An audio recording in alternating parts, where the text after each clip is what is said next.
खुलुमबाय आं रिंकु मनि नार्जारी बड'लेण्ड इंखं टेलिभिजननि स्टुडिअ'निफ्राय फोसावनो सिगांदों मोनसे गोजोनथाव खौरां। बड'लेण्ड इंखं टेलिभिजनआ बानजायनो लादों अल इन्डिया लेभेलनि मोसानाय बादायलायनाय बड'लेण्ड डान्स मास्टार सिजन 1। देरहासार बादायगिरिया मोनगोन देरहासार बान्थाया 5 लाख रां, उन बान्थाया 1 लाख रां।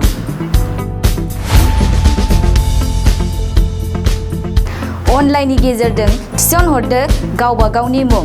लिंकआ जाबाय www.bodolandinkhongtelevision.com।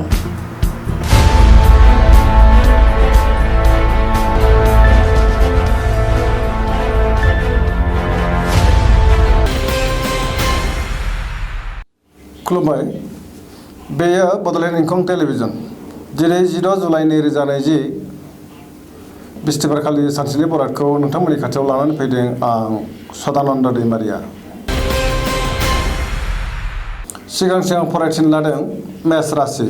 दिनैनि साना जोबोर मोजां। मावनो लानाय खामानिखौ मावफुंनो हानानै गोसोआव गोबां गोजोननाय मोनगोन। गोसोनि साननायफोरा जाफुंसारगोन। देहाया मोजाङै थागोन। बहानिफ्रायबा मोजां खौरां फैनो हागौ। रांखावरियाव जोबोर मोजां।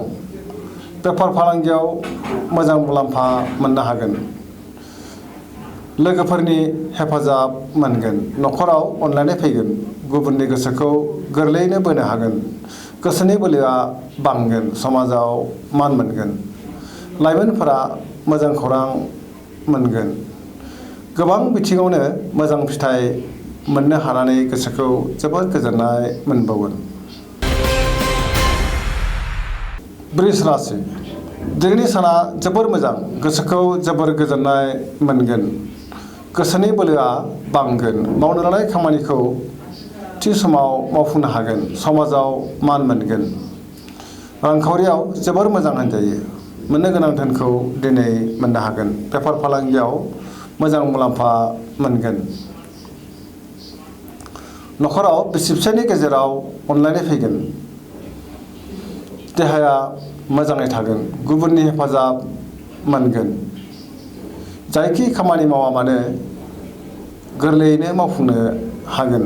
लोगोफोरनि अनसायनाय मोनगोन। गोसोनि बोलोआ बांगोन। लाइमोनफोरनि गोसोआ जोबोर रमान्टिक जागोन। मिथुन राशि।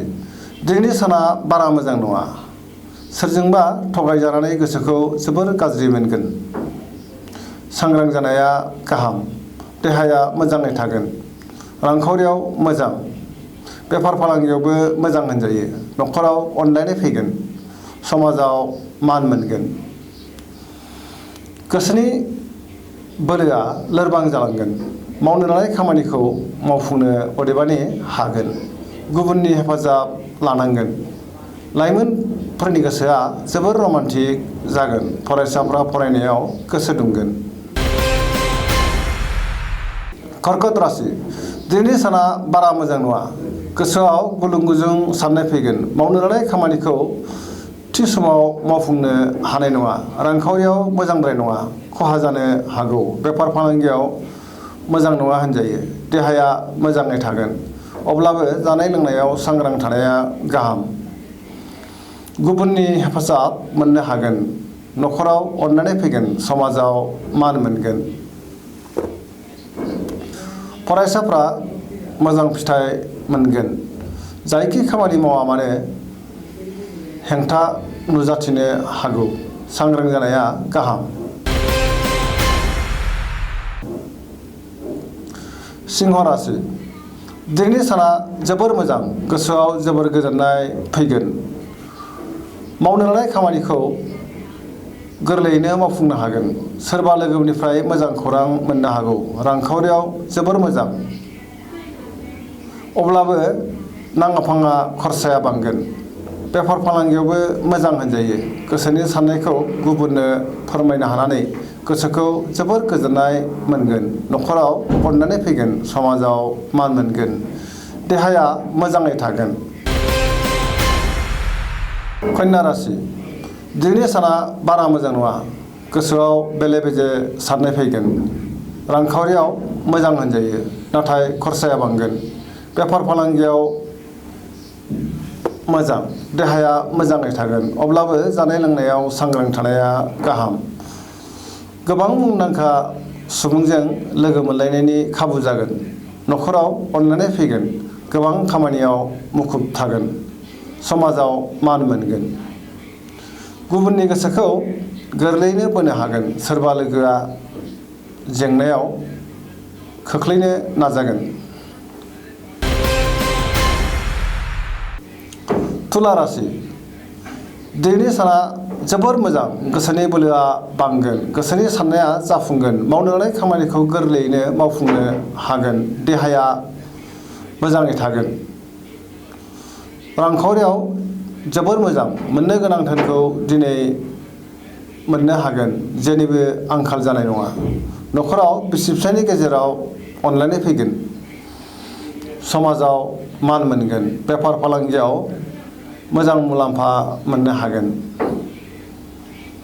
गुबुननि गोसोखौ दिनै गोरलैयैनो बोनो हागोन। लोगोफोरनि हेफाजाब मोनगोन। सेंग्रा सिख्लाफोरा गोसोखौ जोबोर रमान्टिक मोनगोन। फरायसाफोरा फरायनायाव गोसो दुंगोन। गोसोनि साननायफोरा जाफुंसारगोन।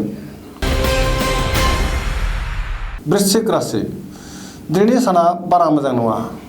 गोसोआव गोनो गोथो साननाय फैगोन। मावनो लानाय खामानिखौ थि समावनो मावफुंनो हानाय नङा। गोब्राब नाजानांगोन। गोसोनि साननाया देबारनांगोन। गोसोनि बोलोआ अदेबानि बांगोन। समाजाव मान मोनगोन। न'खराव अनलायनाय फैगोन। रांखावरियाव मोजांद्राय नङा। नाङा फाङा खरसाया बांगोन। बेफार फालांगियाव मोजां होनजायो। देहाया मोजाङै थागोन। गुबुननि हेफाजाब मोननो हागोन। फरायसाफ्रा फरायनायाव गोसो दुंगोन। लाइमोनफोरनि गोसोआ जोबोर रमान्टिक जागोन। धनु राशि दिनैनि साना बारा मोजां नङा। गोसोआव बेले बेजे साननाय फैगोन। मावनो लानाय खामानिखौ थि समाव मावफुंनो हानाय नङा। गोसोनि साननाया जाफुंनाय नङा। रांखावरियाव मोजांद्राय नङा। मोननो गोनां धोनखौ दिनै मोननो हानाय नङा। बेफार फालांगियाव मोजां। समाजाव मान मोनगोन। देहाया मोजाङै थागोन। न'खराव अनलायनाय फैगोन। बिदा फंबायनि हेफाजाब मोनगोन। सोरबा लोगोजों एना एनि जानो हागौ। सांग्रां थानाया गाहाम। मकर राशि दिनैनि साना जोबोर मोजां। गोसोनि साननाया जाफुंगोन। मावनो लानाय खामानिखौ गोरलैयैनो मावफुंनो हानानै गोसोखौ जोबोर गोजोननाय मोनगोन। रांखावरियाव जोबोर मोजां। आयआ बांगोन। मोननो गोनां धोनखौ मोननो हागोन। बेफार फालांगियाव जोबोर मोजां मुलाम्फा मोननो हागोन। गुबुनजों मोजां सोमोन्दो लाखिनो रोंगोन। गोब्राब खामानिखौ मावफुंनो हागोन। न'खराव बिसि फिसायनि गेजेराव अनलायनाय फैगोन। बिदा फंबायनि हेफाजाब मोनगोन। सेंग्रा सिख्लाफ्रा गावबा गावनि गोसोनि साननायफोरखौ फोरमायलायनो हागोन आरो गोसोखौ जोबोर रमान्टिक मोनगोन। फरायसाफ्राबो फरायनायाव गोसो दुंगोन। कुम्भ राशि दिनैनि साना जोबोर मोजां। गोसोखौ जोबोर गोजोननाय मोनगोन। खामानिखौ थि समाव मावफुंनो हागोन। बहानिफ्रायबा मोजां खौरां मोनगोन। समाजाव मान मोनगोन। रांखावरियाव जोबोर मोजां। बहानिफ्रायबा गोबां धोन मोननायनि खाबु जागोन। देहाया मोजाङै थागोन। न'खराव अनलायनाय फैगोन। गुबुननि हेफाजाब मोनगोन। बिमा बिफानि अननाय मोनगोन। बयजोंबो अनसायजागोन। मीन राशि दिनैनि साना जोबोर मोजां। समाजाव मान मोनगोन। बयजोंबो अनसायजागोन। गोसोआव मोजां साननाय फैगोन। गोसोनि बोलोआबो बांगोन। देहाया मोजाङै थागोन। रांखावरियाव मोजां होनजायो। बेफार फालांगियावबो जोबोर मोजां। न'खराव अनलायनाय फैगोन। सेंग्रा सिख्लाफोरा गोसोखौ जोबोर रमान्टिक मोनगोन। गोसोनि साननायफोरखौ गुबुननो फोरमायनो हागोन। मावनो लानाय खामानिखौ गोरलैयैनो मावफुंनो हानानै गोसोखौ बांसिन गोजोननाय मोनगोन। फरायसाफ्रा फरायनायाव गोसो दुंगोन।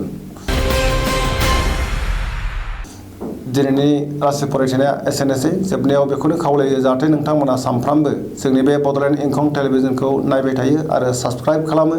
एसेनोसै, गोजोन्थों।